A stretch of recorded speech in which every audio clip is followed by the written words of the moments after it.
Bonjour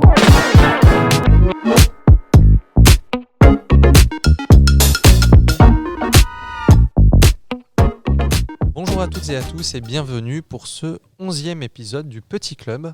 Je suis aujourd'hui accompagné de Marine. Salut Marine. Salut Alexis. Ça va ? Ça va et toi ? Ouais, super. Et comme à notre habitude, on est là pour vous partager nos derniers coups de cœur, nos dernières découvertes culturelles de ces derniers temps, tout simplement. Sauf si on fait comme dans le podcast d'avant, où on finit par parler des trucs qu'on n'a pas aimés. Exactement. Dernièrement, il y a pas mal de choses que j'ai pas trop aimées, mais commençons peut-être par des choses qu'on a bien appréciées. Je vois que tu as quelques petites notes devant toi. Du coup, je te laisse attaquer et j'essaierai de répliquer. Alors, on va commencer par un documentaire, parce que c'est vrai qu'on en présente assez peu. Dernièrement, j'ai lu 2 livres de Jack Alderstein, qui est un journaliste américain. Il a écrit Tokyo Vice, qui a été adapté en série télé, que je n'ai pas vue, mais apparemment elle est pas mal. Et Tokyo Detective. Alors, Jack Alderstein, c'est le genre de personne... on se dit que ça n'existe plus, des gens comme ça avec des vies complètement improbables. Ça se trouve au 19e, des explorateurs qui découvrent des trucs. Eh ben non, ça existe encore. Jake, c'est le premier journaliste étranger à avoir travaillé au Japon pour un journal tokyoïte, le Yomiuri, qui est un très gros journal de Tokyo, un des deux plus gros journaux. Et en fait, donc il a travaillé en japonais et il a travaillé à la section crime. Ce qui est une section assez prisée dans ces journaux. Et fatalement, qui dit Tokyo, qui dit journal, qui dit crime, dit Yakuza, parce qu'on est quand même dans un milieu extrêmement gangréné par la mafia et par les Yakuza.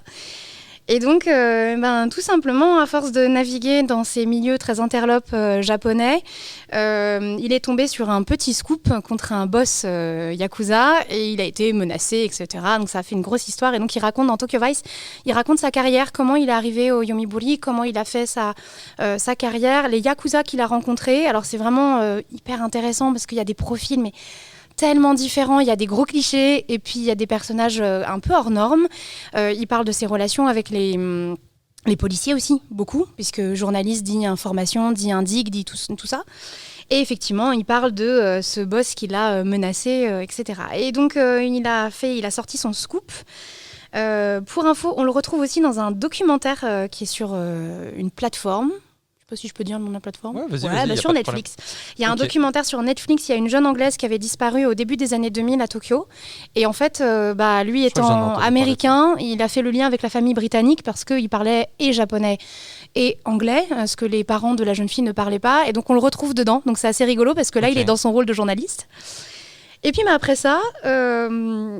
Il a quitté le monde du journal, il est retourné un peu aux États-Unis, et puis il est revenu au Japon, et il est devenu détective privé au Japon. Ok. Donc, des trucs assez encore improbables.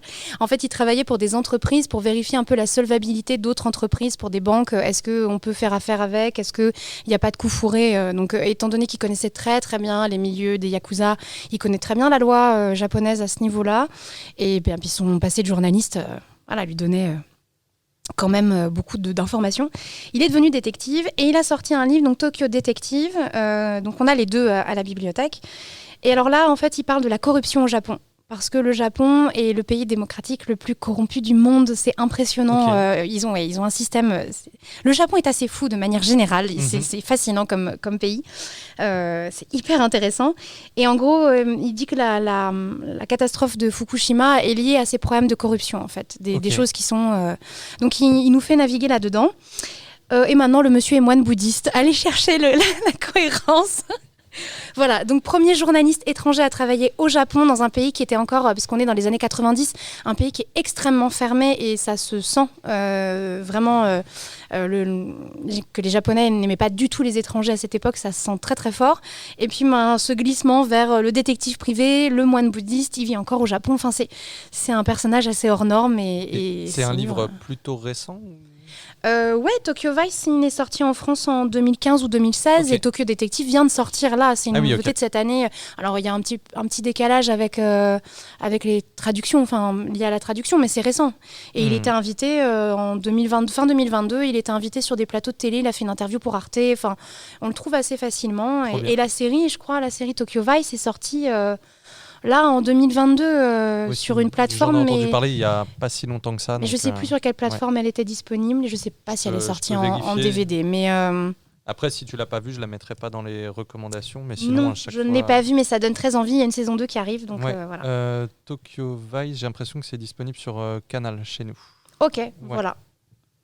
Ok, bah trop bien. Donc assez hors norme et vraiment hyper intéressant pour avoir un œil sur la culture japonaise. Et Ouais. puis de quelqu'un qui a vécu, qui connaît les rouages. On n'est pas dans le fantasme et le cliché, on est vraiment dans... Il y a des vrais gens, il parle de vrais gens, c'est assez sensible. Avec un œil d'un Américain, évidemment, puisqu'il n'est pas japonais. Donc, Eh ben, comme tu nous parles d'Asie et de mafia, moi je vais aussi parler d'Asie et de mafia, mais on va pas partir pour le Japon, on va partir pour la Chine. Et j'aimerais vous parler du coup d'un film qui s'appelle Les Éternels, qui n'a rien à voir avec le film Marvel pas terrible. tu me convaincs plus avec ton film chinois, rien que là, qu'avec Marvel déjà. Donc c'est un film réalisé par Dia Zhangke. Ce sera écrit en dessous parce que c'est un peu compliqué à écrire. C'est un réalisateur chinois que j'adore qui, via la fiction, arrive à documenter en fait les évolutions de la Chine et notamment dans les années 2000. C'est-à-dire que la Chine, c'est un pays qui s'est complètement transformé entre les années 90 et aujourd'hui. Et je trouve que c'est un petit peu la thématique commune à tous ces films, c'est un petit peu le temps qui passe et la transformation du pays. Mais la transformation du pays, c'est pas qu'une transformation physique, c'est aussi une transformation de ses habitants, des mentalités, etc. Et dans Les Éternels, on va suivre une femme qui se trouve être la compagne, mais je dirais plutôt la concubine du patron d'une petite mafia locale dans une petite ville de Chine. Et en fait, tout le début du film, on va les suivre tous les deux. Et ce qui est très très fort avec Dia Zhangke, c'est qu'il arrive à en dire beaucoup, mais sans avoir besoin d'avoir des personnages hyper bavards. Il a tout compris au cinéma et au langage de la caméra. C'est-à-dire que par ses choix de mise en scène et de déplacement de caméra, on va comprendre la place de cette femme dans cet écosystème. Et ce qui est assez fou, c'est que dès le début, on comprend qu'elle est hyper respectée dans cette petite mafia. C'est-à-dire qu'il y a une scène qui est assez géniale au début du film où juste elle entre dans une pièce et tu vois tous les petits mafieux qui sont en train de jouer aux cartes, etc. Et juste quand elle passe, de par les mouvements du corps des autres personnes, le fait qu'on va lui allumer la cigarette, etc., le fait qu'elle va s'installer à côté du patron de la mafia, enfin voilà, juste par la mise en scène, on va comprendre que c'est pas n'importe qui. Et ce qui va se passer, c'est qu'un jour, elle va être de sortie en voiture avec son concubin et une bande rivale va les arrêter et va débuter un conflit en quelque sorte. Donc le monsieur sort de la voiture, se fait un peu exploser la tronche par les autres. Scène de baston assez jouissive et géniale parce que contrairement à beaucoup de films, on arrive à sentir la brutalité du combat et là aussi grâce à la mise en scène. C'est-à-dire que pas besoin d'en faire trop, c'est juste le gars il sort, il se met un truc autour de la main, il va péter une vitre et tout, et à chaque fois on se dit ça doit faire trop mal. Elle va vouloir arrêter le conflit, va sortir une arme et va tirer. Et, les armes illégales en Chine, du coup, les deux se retrouvent en prison. Et c'est là que va véritablement commencer le film parce que elle va en prison, mais comme c'est elle qui a tiré avec un pistolet, elle va sortir de prison plus tard que son concubin, quoi. Et lui ne va jamais aller la voir en fait en prison alors qu'elle finit là pour lui. Et toute la saveur de ce film, c'est la voir elle sortir de prison et partir à la recherche de cet homme qui n'est pas venu la voir en prison. Et tout le voyage, en quelque sorte, jusqu'à le retrouver, est prétexte à voir une Chine qui s'est transformée pendant le temps qu'elle a passé en prison, voir les transformations des mentalités, etc. et la place qu'elle a perdue aussi au sein de la société. Enfin, c'est absolument génial. Bref, regardez les films de Dia Zhangke. Pour moi, c'est un grand réalisateur contemporain chinois. Comme je le dis, roi de la mise en scène. C'est une thématique que je trouve absolument fascinante sur un pays qui l'est tout autant. Regardez toute sa filmographie. Pour moi, celui-ci, c'est certainement un des meilleurs. Mais il y en a plein qui sont géniaux. Il y en a un autre qui s'appelle The World et c'est assez jouissif aussi. On va suivre des personnages qui vont évoluer dans une espèce je sais pas, c'est un parc d'attractions, c'est un parc à thème en fait. Ça me fait penser à France Miniature, mais chinois. En gros, c'est monde miniature, c'est-à-dire que c'est des versions miniatures, mais grandes quand même, de villes du monde. Donc, tu as une reproduction de Paris, etc.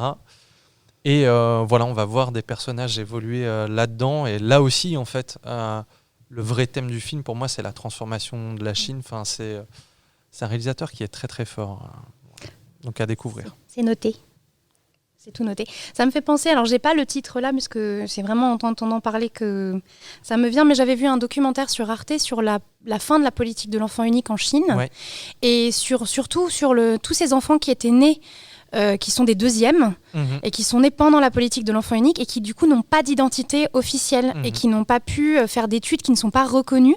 J'avais trouvé ça assez dingue, parce que j'imaginais pas du tout qu'en fait on en était à ce point dans le système ils n'ont pas de reconnaissance du tout, pas de papier d'identité, pas de passeport, ils peuvent pas voyager, et donc ça suit plusieurs de ces enfants, ou alors des familles qui ont décidé de quitter la Chine pour avoir un deuxième enfant. Enfin, c'était autour de cette politique de l'enfant unique, c'était sur Arte, c'était vraiment très très bien, et effectivement ça montrait l'évolution de la Chine, parce que maintenant c'est plus le cas, et comment les populations ont souffert ou ont vécu ça différemment. Enfin, c'était un très très bon documentaire. On va essayer de retrouver le titre passionnant.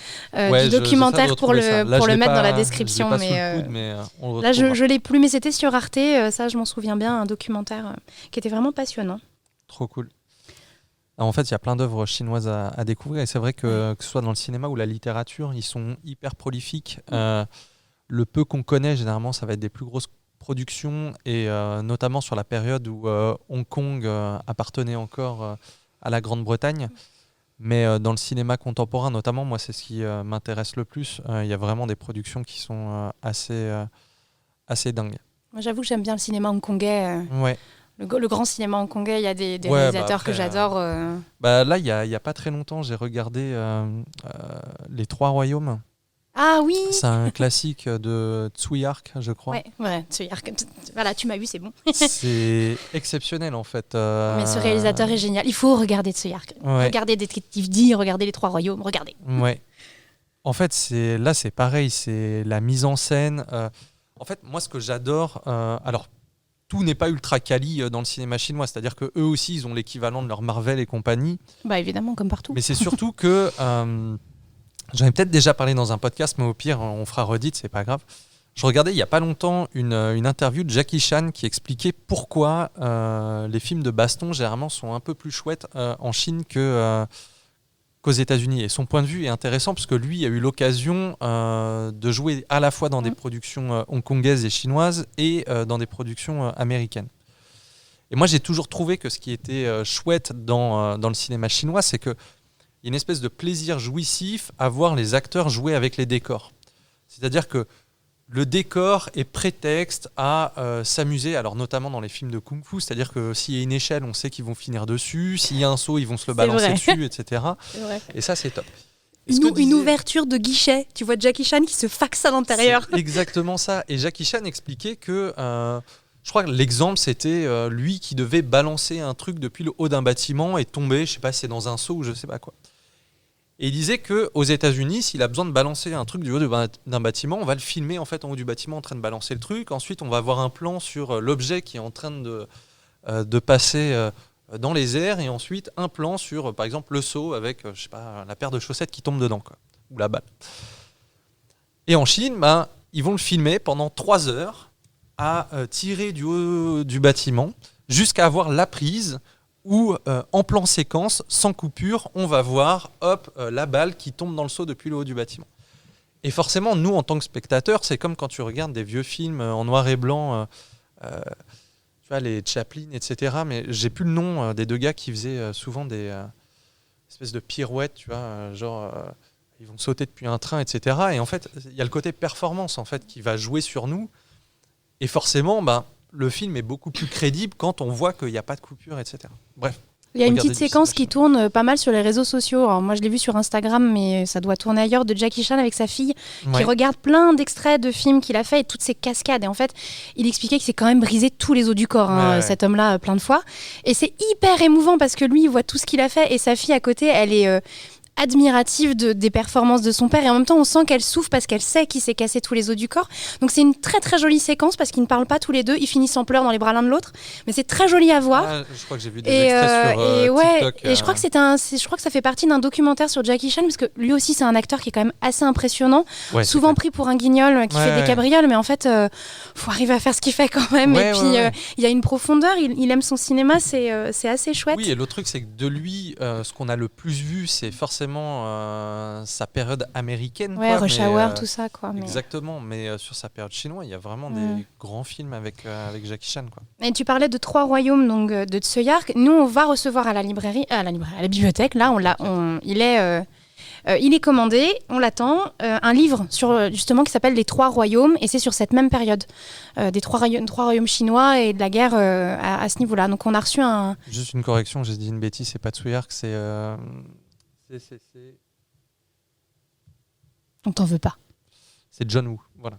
Ouais, oui. Ça fait partie des ça fait un autre grand nom, on connaît. Donc voilà, on va recevoir un documentaire sur le même sujet. Okay. Donc là, pour le coup, documentaire historique, pas de fiction.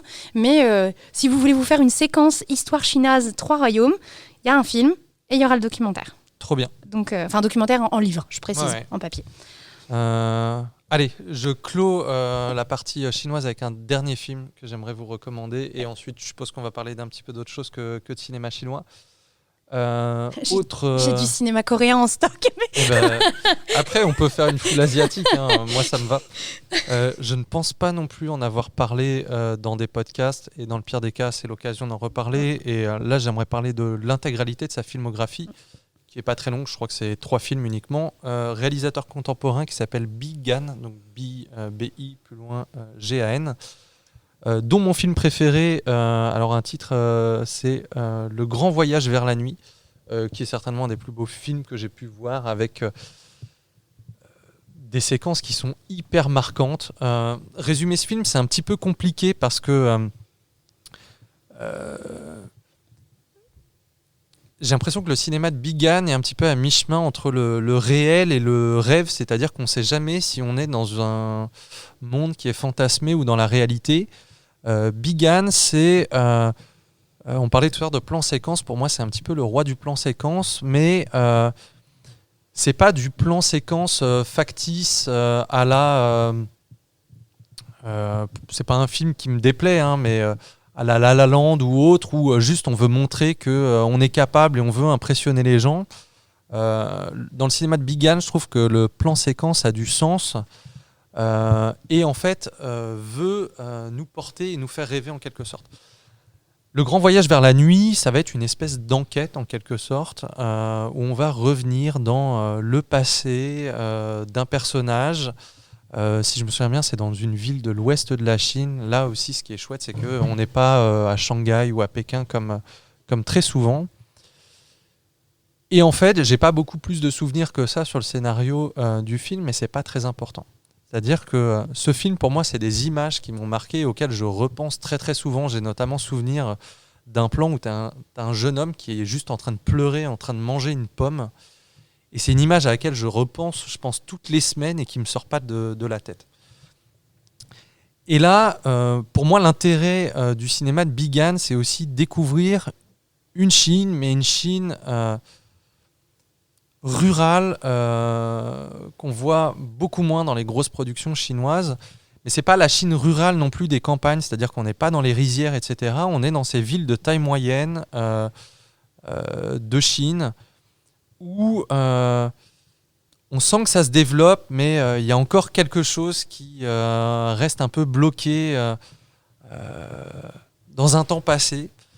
On s'intéresse aux personnages, et pour moi ça c'est le plus important, on accorde de l'importance aux personnages, à leur vécu, et on les suit dans leur réalité, dans leur territoire. Il y a un autre film qui s'appelle Kylie Blues qui est absolument magnifique et qui porte très très bien son nom, et là aussi à chaque fois on est en train de se demander, mais est-ce que c'est réel ou non? Bref, Bi Gan très très bien, et si vous voulez découvrir un petit peu son cinéma, alors pour moi c'est son moins bon film, mais ça peut être une porte d'entrée peut-être plus accessible que Un Grand Voyage vers la nuit et Kylie Blues.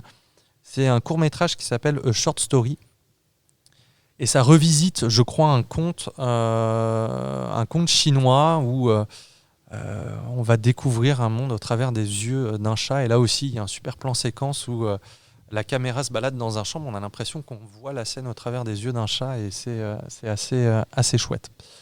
Donc, mais surtout, Kylie Blues, un grand voyage vers la nuit. Et ce qui est intéressant, c'est que dans la structure, les deux films sont assez proches. C'est-à-dire que la première moitié est assez captivante, etc. Et la deuxième moitié, c'est un plan séquence qui va durer, je crois qu'à chaque fois, on est sur 45 minutes, 1 heure. Et c'est assez prodigieux. Par moments, on se demande comment, sans truc et astuce, il a réussi à tourner ses plans sans coupure. À mon avis, il y en a peut-être, mais on les voit pas. Et de toute manière, on est tellement pris par la beauté du film que, en fait, on s'en fout, même s'il a fait une coupure. C'est pas faux. Je crois que c'est 1917 qui était sorti il y a 2-3 ans, où c'est un film dans un contexte de guerre. Je crois que c'est la Première Guerre mondiale, où c'est du plan séquence. Et en fait, c'est tellement dans la démonstration, etc., que nous, en tant que spectateurs, on est plus à se demander à quel moment est-ce qu'il a triché en passant derrière une botte de terre pour faire une coupure, que vraiment s'attacher au personnage qui est devant nous, quoi. Voilà pour clore la partie cinéma chinois. T'avais pas aimé Birdman, qui était aussi en plan séquence? Je crois que c'est ça le titre, hein, Birdman. Si, j'avais trouvé ça pas mal. Après, Parce que je trouve que si tu le sais pas que c'est en plan séquence, tu fais pas forcément attention. Oui. Après, les cinéphiles qui savent, je pense que c'est toujours plus... Mais si tu le sais pas, mais il y a quand même un petit sentiment de malaise, parce que le plan séquence, c'est quand même pas naturel au cinéma. On n'est pas habitué au plan séquence au cinéma, et ça donne toujours un petit côté... C'est Iñárritu, je crois, le réalisateur. Je crois, oui. J'aime bien Iñárritu. Globalement, tous ces films, c'est des films que j'apprécie. Après, le truc, c'est que... justement, moi, je trouve que par moment, il y a un côté un peu démonstratif. Je crois que c'est lui qui a fait le film avec... comment il s'appelle là, DiCaprio, The Revenant ou un truc dans le genre. Ah oui, possible. Ouais. Et en fait, pour moi, même si j'apprécie ces films, des fois, ce qui va légèrement me sortir de ces films, c'est le côté... j'ai l'impression que le gars nous fait des films... Il se regarde filmer. Je veux mon Oscar, tu vois. Et il y a un côté légèrement too much, c'est-à-dire que le plan séquence dans Birdman, alors ça va pas être autant que dans 1917, mais par moment, il y a un côté un peu regardez ce que je sais faire, quoi. Et dans The Revenant, moi, c'est carrément, même s'il y a un côté impressionnant, quoi, par moment, notamment la performance il est intense, ce film, quand même. DiCaprio, c'est un peu too much, quoi. C'est regardez ce que je sais faire, je veux enfin mon Oscar du meilleur acteur et tout. Après, c'est pas désagréable, on passe un moment de cinéma qui est plutôt chouette, mais intense. Pour dire Revenant, c'est intense quand même. Après, pour tout avouer, tu vois, Birdman, malheureusement, j'en garde pas grand souvenir. Je me souviens que ça se passe dans un théâtre. L'histoire est pas particulièrement marquante. Je pense que c'était le côté plan séquence justement. Donc c'est peut-être ça qui te... Après, pour moi, de la technique pour de la technique, c'est-à-dire que pour moi, en fait, la force du cinéma, c'est le langage qui lui est propre, c'est celui de la caméra, et il faut que ça ait un sens, quoi. Et c'est pour ça que je suis pas non plus je suis pas de ceux qui, dès qu'il y a un plan séquence, est là à dire waouh, c'est génial, il y a un plan séquence, quoi. Si ton plan séquence il est là mais qui sert à rien, qui dit rien, ça n'a pas plus d'intérêt que ça. C'est une mauvaise grammaire en fait. Et c'est pas parce qu'un film prend son temps et fait du plan séquence que c'est forcément un bon film. J'adore les John Wick, ça fait aussi une transition avec le cinéma asiatique, et pourtant c'est surcuté, etc.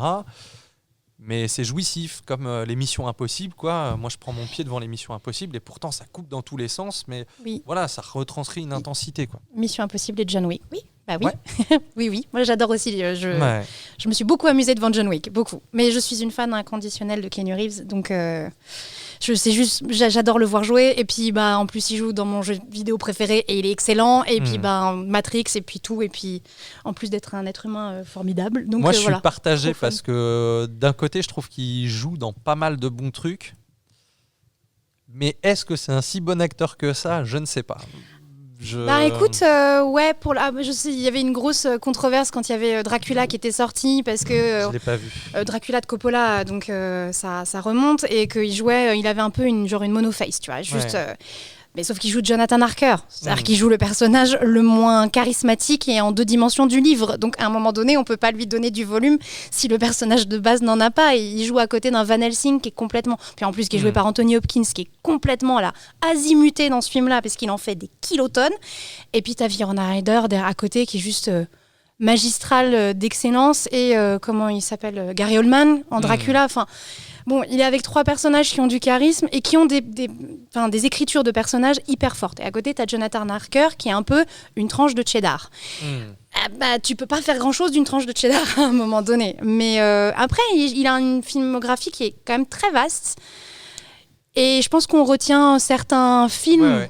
Ouais, mais tu vois, par exemple, j'adore le premier Matrix. Comme je disais, j'aime beaucoup les John Wick, etc. Mais est-ce que mon plaisir passe par son jeu d'acteur ? Je suis pas certain. Alors, les John Wick, je pense pas, mais John Wick, mais tu vois, même dans Matrix, c'est-à-dire que j'apprécie le personnage de Neo, mais je suis pas certain parce que c'est un bon acteur. Je pense surtout parce que dans la réalisation, on arrive à iconiser le personnage.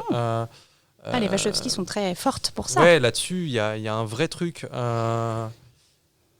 Et avec du recul, je me dis, c'est peut-être plus une belle gueule qu'un bon acteur. Là où je vais adorer un Brad Pitt. Et en plus, Brad Pitt, ses choix de carrière. Alors, il y a, comme dans toute carrière, il y a par moment des films qui me parlent moins. Typiquement 3, je trouve ça un peu éclaté, quoi.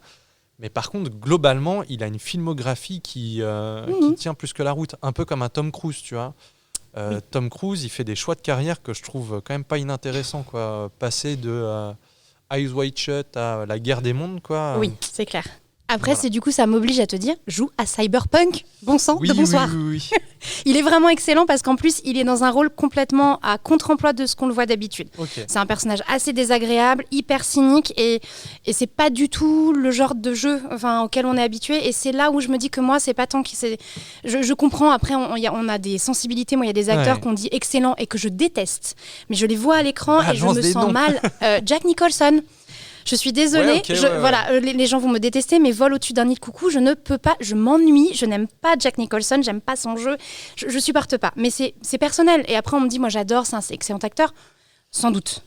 Mais je pense que c'est aussi l'emploi qu'on en fait. Plutôt, Tu vois, c'est aussi l'emploi qu'on fait des acteurs et parfois on les cantonne dans certains rôles. Et parce qu'ils ont l'image ou parce qu'ils ont... Et on les emploie pas. Regarde quelqu'un comme Jim Carrey, qu'on a employé dans la comédie, on a suremployé dans la comédie. J'aime pas Jim Carrey. Moi, je suis pas très fan de lui dans la comédie, mais Eternal Sunshine of the Spotless Mind, je suis désolée, mais il est magnifique, il est brillant. Et quand tu vois Eternal Sunshine of the Spotless Mind, t'es là, tu fais, mais on a gâché sa carrière d'acteur en l'employant dans des rôles de comique ultra forcés, alors qu'en fait... mon Dieu, dans l'émotion, dans le drame, il arrive à sortir quelque chose. Et du coup, je pense que c'est aussi parfois Hollywood qui... Tu sais, comme quand ils emploient Cumberbatch dans Sherlock, ça marche, et du coup, derrière, on lui fait faire Doctor Strange, et on lui fait faire... Ouais, on a compris, vous avez trouvé un film, souvent mais... on fait faire, tu vois, mais c'est aussi des choix de carrière. C'est-à-dire que je pense que Jim Carrey, il aime aussi la comédie, tu vois. Et je pense qu'il s'éclate en faisant un Bruce tout-puissant. C'est juste que moi, je trouve ça naze, tu vois. Mais il y a des choix de carrière. Mais parfois, le monde d'Hollywood est quand même assez cruel. Et à un moment donné... on est pareil en France. Après, le truc, c'est qu'il y a aussi des acteurs qui ne savent jouer que d'une manière. Oui, non, mais aussi... Un des acteurs préférés en France, c'est... comment il s'appelle j'ai un trou de mémoire sur son nom. Gendarme de Saint-Tropez, Fantomas et tout. Louis de Funès. Voilà, il sait jouer qu'un seul truc. C'est-à-dire que c'est les mêmes mimiques de tronche qu'il joue dans L'Avare ou dans Fantomas, quoi. Alors que normalement, c'est pas les mêmes tons. Non, mais oui, on est d'accord, il y a forcément des acteurs qui ne savent jouer qu'un rôle, mais je pense aussi que l'industrie du cinéma fait qu'on caste beaucoup certains acteurs dans certains rôles parce que les gens... Regarde, quand il y a eu la série Doctor House, après on en a eu plein des gens qui faisaient du simili Doctor House parce que ça plaisait. Cumberbatch, c'est un acteur que j'aime beaucoup et que je connaissais avant Sherlock parce qu'il a joué dans beaucoup de choses en anglais sur la BBC et que j'avais vu dans d'autres rôles avant. Et je vois, moi, dans son cinéma, une rupture où on lui a fait jouer pas mal de choses dans le même ton parce que les gens avaient envie de le voir dans le même ton. Alors qu'en fait, il sait faire plein d'autres trucs. Donc certes, par moment, ils ont besoin de dire stop et je joue autre chose. Mais malgré tout, je suis pas sûre que ça soit toujours très facile pour eux de dire à une grosse production non, je fais pas, parce qu'ils ont quand même il y a quand même des choix et puis parfois c'est l'occasion de travailler avec des très gros réals, ils auraient pas l'occasion, donc bon, il y a du tout. Mais ma conclusion, joue à Cyberpunk. Ouais. Mais tu vois, le fait que tu parles de ça, ça me donne envie de parler d'un acteur que je trouve mal aimé, alors que c'est un super acteur, c'est Vas-y, dis.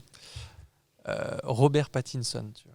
Ah oui, effectivement. Ouais, il est très mal aimé, celui-là. Et en fait, on lui a collé... Enfin, en fait, il garde cette image de... je sais plus comment il s'appelle, Edward, je crois, dans Twilight. Alors qu'en fait, mais c'est vraiment un putain d'acteur. Il est trop fort. Il joue dans des films que j'ai adorés. Il y a The Lighthouse qui est trop bien. Moi, j'adore The Lost City of Z. Ouais, c'est ça. C'est assez génial. Il a fait le dernier Batman aussi. Ouais, qui est il pas mal. Il paraît qu'il est pas mal. Ouais, j'aime bien son côté un peu émo et tout. C'est assez. Oui, assez c'est clair, rigolo. ça tranche un peu comme imagerie. Ouais, mais en fait, moi j'aime bien les partis pris. En fait, après, ça marche pas toujours. C'est-à-dire que le dernier Batman, je trouve le parti pris du film est plutôt chouette. C'est juste qu'au bout d'un moment, il se perd et il a un peu le cul entre deux chaises. À la fin, il veut nous faire une grosse scène un peu catastrophe parce que c'est un film américain. Il faut rentrer un peu dans les standards des grosses productions de super-héros et tout. Mais je trouve que même si y a un côté un peu adolescent là-dedans, je trouve que Robert Pattinson n'est pas inintéressant en Batman. Mais vraiment, il joue dans des films qui sont hyper chouettes. Y a Maps to the Stars aussi qui est très cool, mais mon préféré de lui, je pense que c'est The Lost City of Z qui est génial. Et du coup, moi, toi, t'as Robert Pattinson, moi j'ai Keanu Reeves. On a chacun nos acteurs sous-cotés où tu connais pas toute la filmo et du coup tu vois pas la. Parce que moi, je suis pas hyper fan de Pattinson, je te l'avoue. Maintenant, j'ai pas vu The Lost City of Z, j'ai pas vu. C'est trop bien. Voilà. Et après, je pense qu'il y a des préjugés. De base, je vois lui en acteur principal. J'ai pas envie de me précipiter, mais c'est sans doute un préjugé et une faute. Donc. Alors qu'il a une palette de jeux que je trouve plutôt riche. Et The Lost City of Z, en fait, vraiment, regardez ce film. Ce qui est génial, c'est qu'en voyant l'affiche, on s'attend à un gros film d'aventure où on va partir sur les traces d'une civilisation disparue et tout. Et en fait, c'est pas du tout le ton du film. C'est un film qui est hyper lent. Alors, par moments très silencieux et à contrario, par moments très très bavard.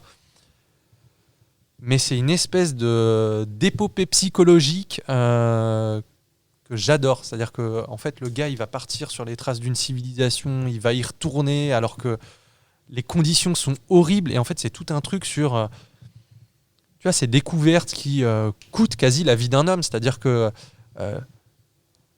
en fait, à chaque fois, on nous vend dans les films d'aventure, tu vois, des Indiana Jones, etc., où la découverte de quelque chose passe par des péripéties complètement folles, alors que la réalité, c'est que tu passes ton temps sur un radeau à pas réussir à bouffer, à choper des maladies, à vomir. Et en fait, c'est ça le film. Et par moments, c'est un peu la descente aux enfers des personnages qui se trouvent sur ce radeau et tout. Enfin, c'est trop, trop bien, quoi. Ça me fait penser à un film, mais là, je n'ai plus ni le titre du film, ni le nom du réalisateur, ni le nom de l'acteur, donc je ne vais pas vous le sortir.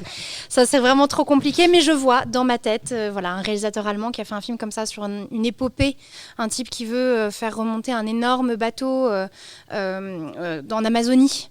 Et c'est toute une épopée et c'est impressionnant. Il y a une critique dessus sur la chaîne du Fossoyeur de films qu'il faut aller voir parce que c'est très très bien. Herzog, merci. Ah oui, c'est Aguirre, non? Oui, Klaus Kinski et Herzog. C'est Aguirre. C'est dans ma liste de films à voir que je sais que je vais adorer mais que j'ai pas encore vu. Merci Cécile, on a une petite aide aujourd'hui qui est cachée. C'est ça, une petite voix. Qui prend pas le micro. Merci la voix off. C'est ça. Donc oui, voilà. Et ça me fait penser à ça, le côté épopée, aventure. Oui, là, on n'est pas dans un Indiana Jones non plus, quoi. C'est clairement, c'est brut, c'est un peu roots, quoi.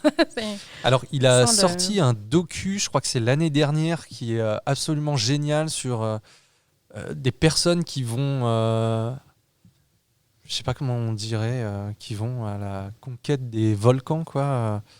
Et en fait, moi, j'aime bien Herzog parce que c'est pareil, il s'intéresse aux gens. En fait, moi, j'adore les réalisateurs qui s'intéressent aux gens et notamment aux gens normaux, tu vois.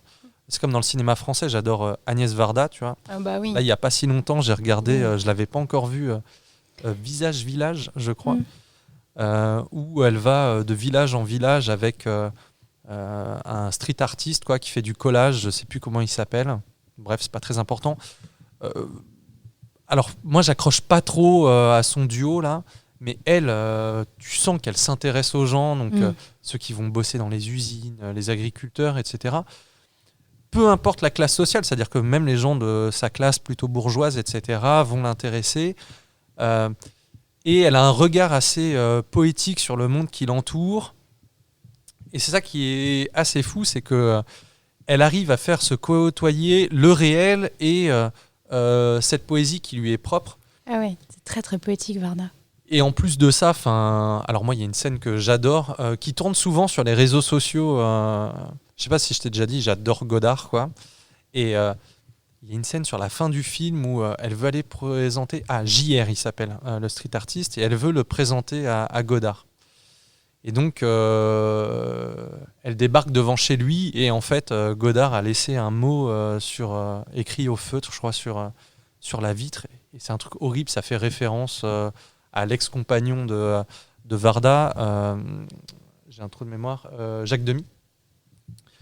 Et donc, elle est là, tu sens qu'elle a une montée de larmes et tout. La scène est déchirante et malgré tout, elle lui a acheté des gâteaux et elle les met sur la petite poignée de porte là et elle repart. Et t'es là, il y a une autre scène où elle est dans un cimetière et il y a JR qui lui demande mais t'as pas peur de la mort, etc. Et tu la vois dire hyper sereine que pas du tout. Et très très forte Agnès Varda à regarder sa filmographie, quoi. Tu voulais parler de cinéma coréen peut-être? Oui, ou on peut changer parce que je crois que Non, mais on peut faire des grands écarts, il n'y a pas de problème. Finalement, c'est quasi une spéciale cinéma. Ouais, je vais repasser sur la littérature, comme ça il y en aura pour tout le monde. J'avais parlé dans le petit club que j'avais fait avec Samuel au mois de mars de mon gros coup de cœur de l'année. Alors on est dans les littératures de l'imaginaire. Voilà, tu n'es pas très surpris. J'avais parlé de Gideon la 9e de Tamsin Muir, publié en français aux éditions Actes Sud. Il y a la suite qui est sortie, Harrow la 9e, dans lequel on retrouve ce personnage. Alors pour resituer, si les gens n'ont pas entendu Gideon la 9e, on est dans de la science fantasy, donc un mélange de science-fiction et de fantasy, puisqu'on est dans un univers où il y a différentes planètes. On voyage de planète en planète, on est vraiment là dans cette espèce de space opera un peu classique, sauf que tous les personnages sont des nécromanciens. Okay. Donc fatalement, on a un mélange des cultures. Ça me fait penser à rebours, ça me fait penser un peu à l'univers de Warhammer 40 000, avec ce mélange de choses très fantasy, historique, un peu posées, et puis en même temps, les planètes, quoi, galaxies. Donc c'est pas du Warhammer 40 000, hein, je précise bien, ça n'a pas grand-chose à voir, mais dans cette ambiance et dans cet univers, c'est ce mélange de culture, en gros, qui m'y fait penser. Et donc l'histoire de Gideon la 9e, c'est qu'on retrouve Gideon qui est sur la 9e planète, la planète du tombeau scellé, et qui va devoir partir avec Aroark Nonagesimus, l'héritière de la maison, partir sur la maison de l'empereur pour accomplir on ne sait pas trop quoi, pour devenir licteur de l'empereur, c'est-à-dire conseiller de l'empereur. Et les licteurs sont, comme l'empereur, immortels. Donc c'est une accession à l'immortalité. Et donc ils se retrouvent, il y a les 9 planètes, donc ils sont 18 sur la planète. Ils sont 18, donc 9 cavaliers, 9 héritiers et héritières. Ils se retrouvent et ils attendent de savoir ce qu'ils vont devoir faire pour devenir licteurs. Il n'y a pas de consignes qui viennent, mais il y a des morts, beaucoup de morts. On est chez des nécromanciens, c'est pas tellement étonnant. Donc armée de squelettes, décharge d'hémoglobine, c'est très intéressant. Et donc on finit sur un énorme suspense à la fin du premier, où j'étais avec mon livre et c'était insupportable d'attendre. Et j'ai eu Harrow la 9e. Alors je suis toujours extrêmement fan de cette série. C'est le premier roman, enfin la première série de romans de Tamsin Muir, et moi je suis assez impressionnée par la qualité non seulement de l'écriture, mais aussi de la construction narrative. C'est assez brillant. Alors, autant Gideon la 9e est facile à lire, dans le sens où on suit Gideon dans ses aventures, c'est elle qu'on suit, c'est son point de vue qu'on a tout du long. Alors il faut se faire à l'univers, parce que Tamsin Muir ne vous explique pas en introduction comment fonctionne l'univers. Il va falloir apprendre, mais c'est plus organique, plus naturel en fait de se glisser dans les lectures. Arrow la 9e est plus dur. J'ai lu plein de commentaires un peu partout sur internet comme quoi j'ai pas compris le livre. J'admets, il est pas simple. Mais qu'est-ce que c'est bien fait. Qu'est-ce que c'est bien fait. Elle arrive à nous faire revivre les événements du premier, mais d'une autre façon. Elle nous piège constamment dans sa façon d'écrire. Et c'était vraiment c'était sublime comme expérience. Et on connaît mieux Arrow puisqu'on est de son point de vue à elle, puisque dans le premier, on est chez Gideon qui était extrêmement drôle. Là, on est chez Arrowark et c'est pas du tout la même teneur, c'est pas le même esprit. On est chez la petite énervée au lieu de la grande costaud. Donc, c'est assez sympa et vraiment, c'était très très bon et j'attends le 3e avec impatience. C'est de la littérature américaine ? Non, elle est néo-zélandaise, mais elle vit en Angleterre. Donc, on est... voilà. Du coup, toi, tu l'as lu en anglais, non ? Ouais. Donc il y a le 4e tome qui doit sortir. C'est une tétralogie. Le 4e tome doit sortir là en 2024, début 2024. Et en français, on a les 2 premiers. Mais c'est vraiment très très bon, c'est très original. Je trouve qu'on a ce mélange d'originalité et en même temps... c'est bien écrit, c'est construit, et en fait le 2e tome vous développe encore plus l'univers que le premier, et on a de la profondeur, on a encore plus de profondeur, plus de répondants. C'est un énorme coup de cœur en littérature de l'imaginaire pour moi cette année. Vu que tu parles de nécromancien, j'aimerais recommander un manga qui a été un peu oublié avec le temps et qui est franchement pas mal. Donc c'est un shonen, à la base c'est plutôt à destination d'ados, mais c'est vraiment chouette. Quoique il y a un petit retour de ce manga, parce qu'il y a eu une adaptation sur Netflix l'année dernière, si je ne me trompe pas, c'est un manga qui s'appelle Shaman King. Et pourquoi est-ce que je parle de nécromancien ? Parce qu'en fait dans Shaman King, on a un personnage qui s'appelle Faust, et dont le pouvoir en quelque sorte est de faire revivre les morts, quoi. Le principe de Shaman King, c'est qu'on va suivre... le personnage de Yo Asakura, qui est un jeune homme qui vient d'une lignée de chamans assez puissants, et lui c'est plutôt un glandeur, quoi. Il veut mener la belle vie. Et est organisé sur Terre tous les 500 ans un grand tournoi des chamans pour devenir le Shaman King. Alors au départ, on ne comprend pas exactement l'enjeu, qu'est-ce que c'est le Shaman King, qu'est-ce que ça implique, etc. En fait, sur Terre, parmi les humains qui sont présents, se trouvent des chamans, c'est-à-dire des personnes qui sont capables de voir et de communiquer avec les esprits, mais surtout de fusionner avec eux pour profiter de leur pouvoir.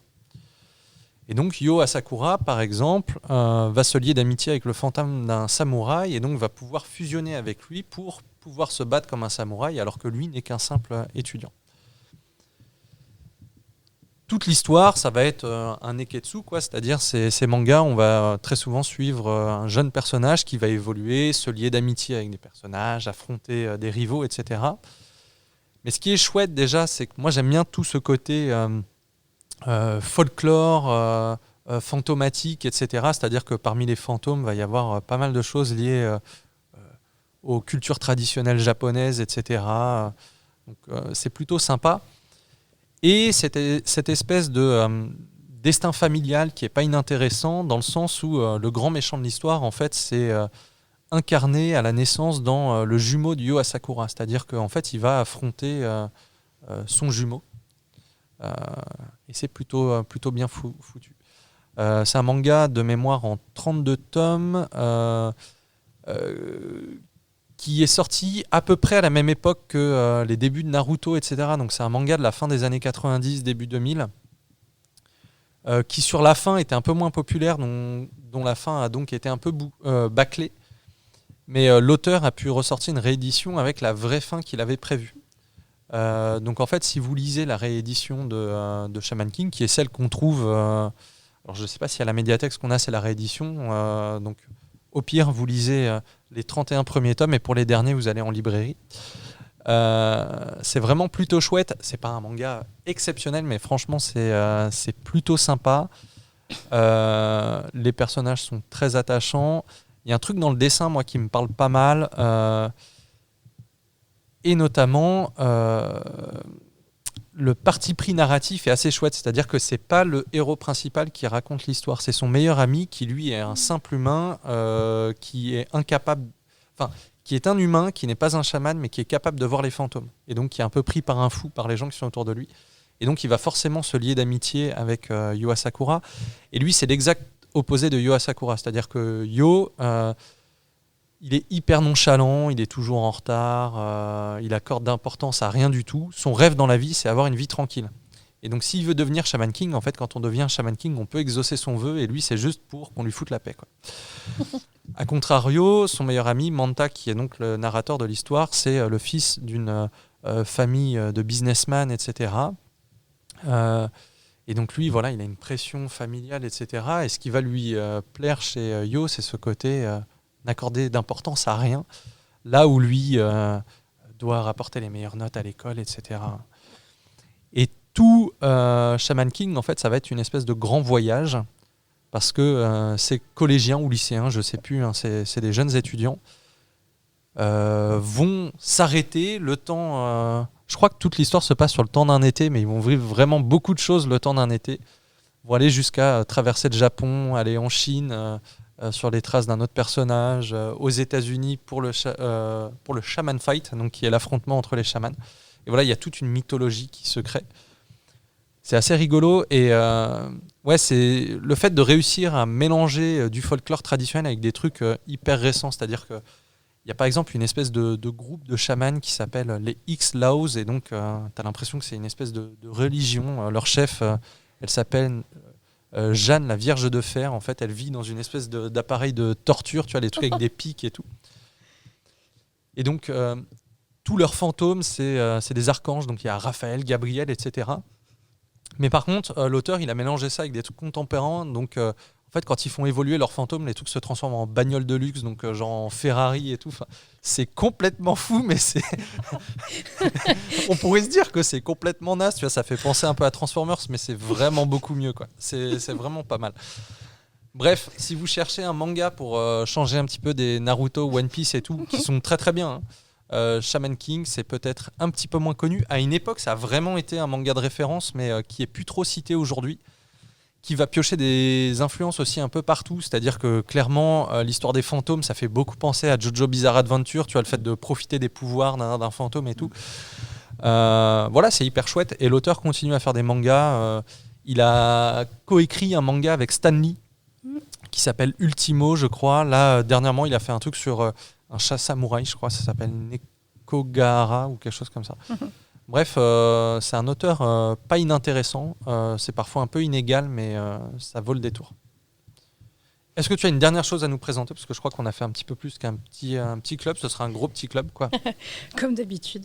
J'ai une petite série de romans policiers à présenter. Eh ben, vas-y. Alors ça s'appelle Le Bureau du mariage idéal d'Alison Moncler. Il y a 6 tomes publiés en anglais, un 7e qui arrive à l'été 2024.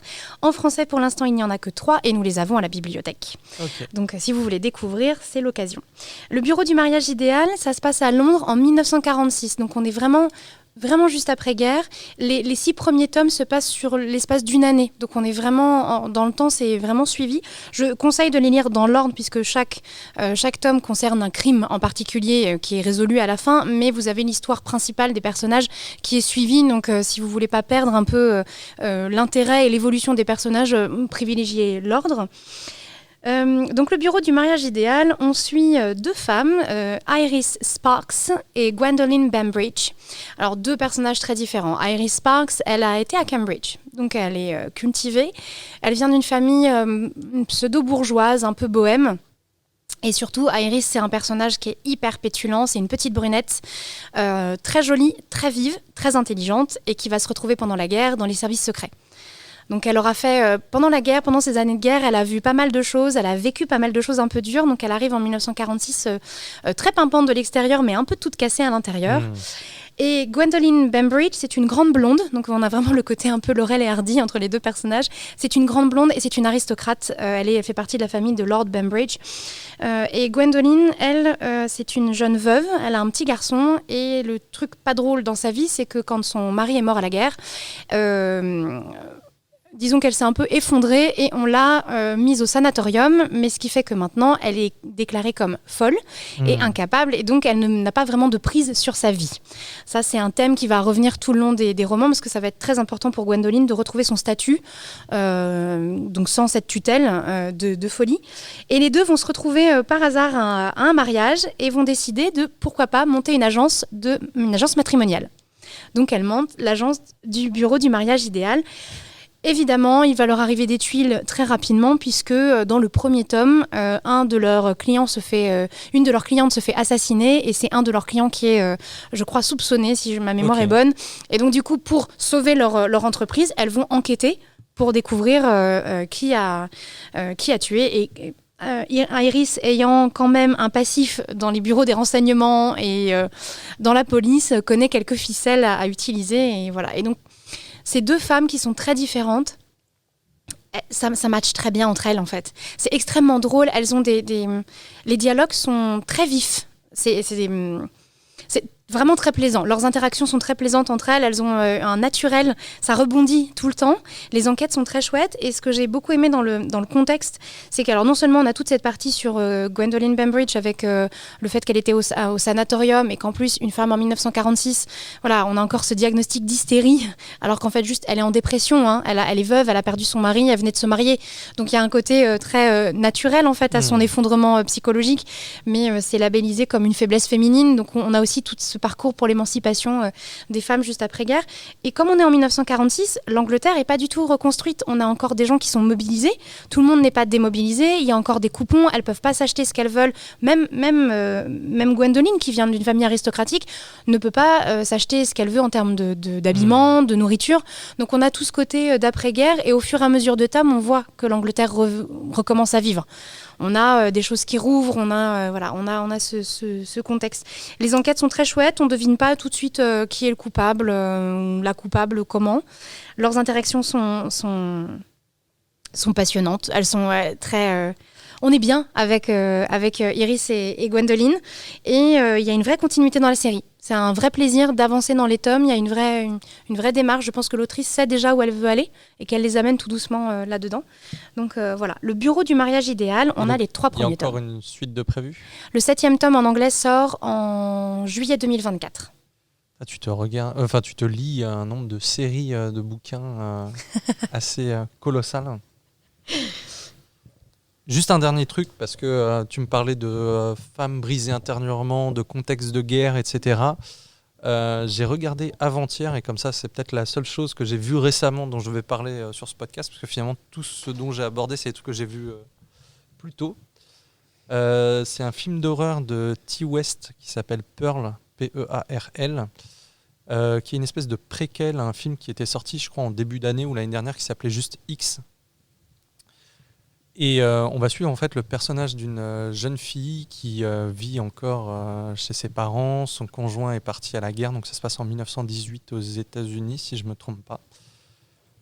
Et en fait, elle vit une vie de frustration, dans le sens où son conjoint est parti à la guerre, donc elle se sent abandonnée. Elle doit rester à la maison pour s'occuper de son père qui est en situation de handicap. Ils sont pauvres, ils sont agriculteurs, du coup sa mère la limite dans ce qu'elle peut faire. Elle ne peut pas manger ce qu'elle veut, elle n'a pas de sous pour aller au cinéma, pour manger des bonbons, etc. Enfin voilà, c'est une jeune adulte, quoi. Et ce qui est intéressant avec les personnages frustrés, c'est que au bout d'un moment, ça explose, quoi. Et le concept du film, c'est qu'au bout d'un moment, ça va exploser. Son rêve, c'est de devenir danseuse, sauf que sa mère ne veut pas qu'elle soit danseuse. Et comme par hasard, dans la ville, il va y avoir un casting pour devenir danseuse et traverser les États-Unis avec une troupe. J'en dis pas plus. Ça vaut le coup. Alors, je savais que c'était un film du même réalisateur que X, mais en regardant le film, je me suis rendu compte que c'était un préquel du film qui s'appelle X. Le préquel est donc meilleur que l'autre film. L'autre film est sympathique. X, en gros, c'est l'histoire... d'un petit groupe qui veut réaliser un film X et qui va louer une dépendance dans une ferme, qui est donc la ferme qu'on retrouve dans Pearl. Et il débarque chez des vieux agriculteurs tu vois, limite un peu mormon, tu vois, dans le style, et ça va pas très très bien se passer. Et donc là, en fait, c'est la jeunesse de celle qui sera dans la ferme dans X. Et visiblement, il y a un 3e film qui devrait sortir. En gros, c'est une trilogie. Mais ils peuvent se regarder indépendamment les uns des autres. C'est-à-dire que moi, je trouve Pearl meilleur que X. Donc, si vous voulez juste regarder Pearl, il n'y a pas de souci. Et c'est pas horreur hyper effrayant. C'est plutôt un peu déstabilisant, glauque et sur la fin un peu gore, mais ça va quoi. Voilà. Une dernière petite recommandation, puisque tu as parlé d'horreur et que ça me fait penser. Une petite recommandation, chaîne YouTube, création et contenu. Si ça vous intéresse, la chaîne s'appelle Feld Up. Donc c'est un jeune qui s'appelle Félix Dupuis, je crois. Donc c'est la chaîne Feld Up. Il parle d'horreur sur Internet. Alors il parle d'horreur à la fois d'horreur vraie, dans le sens crime ou ce genre de choses, mais il parle aussi création de contenu d'horreur, puisqu'il adore tout ce qui est film d'horreur, livres d'horreur.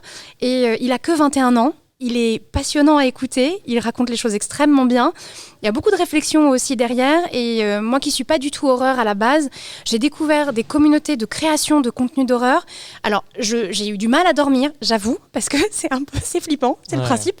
Mais il y a une création vraiment, vraiment passionnante. Je recommande 3 de ces vidéos en particulier si vous voulez éviter tout le contenu crime réel, paranormal qui vous intéresse pas. 3 contenus création. Il en a 2 qui sont sur les backrooms. Donc un concept très effrayant de réalité parallèle avec des monstres et des choses très, très malaisantes en fait. On est plutôt dans le malaise. Donc il y en a une, c'est sur les backrooms. Il faut regarder la première parce que c'est celle qui vous pose le concept. Merci. Et il y a la deuxième, c'est sur Ken Pixel, qui est un autre jeune créateur. Il a que 16 ans et il a fait une série d'horreur qui est juste absolument époustouflante, donc ça fout bien les miquettes, je préviens. Mais il faut regarder dans les deux parce qu'il y a une vraie continuité dans ces 2 vidéos. Et donc la deuxième s'appelle ce créateur ou ce youtubeur qui est tombé dans les backrooms. Donc regardez ces 2-là. Et la troisième, c'est une des dernières qu'il a postées, c'est myhouse.wad, ce mode qui a terrifié Internet. C'est sur un mode de Doom, donc ça part sur un jeu vidéo. Même si vous ne connaissez pas Doom, même si vous n'avez pas joué à Doom, c'est pas grave, c'est du contenu et de la création, il y a une histoire derrière. C'était une vidéo exceptionnelle. Donc voilà, je recommande Feld Up. Mais à regarder en plein jour et pas dans un moment de déprime parce que ça fout la trouille. En fonction de votre profil, quoi. Oui, mais je le dis, je suis pas quelqu'un qui s'effraie facilement. Je regarde pas mal de trucs. Enfin voilà, Tamsin Muir, il y a du sang, des hémoglobines partout, ça me gêne pas. J'ai pas trop peur. Là, c'était un peu angoissant à la fin. Donc voilà, je précise. Bon, on aura tenu quasi 1 heure. Merci à vous de nous avoir écoutés. Merci Marine. De rien. Merci à vous. À bientôt. À bientôt. Salut.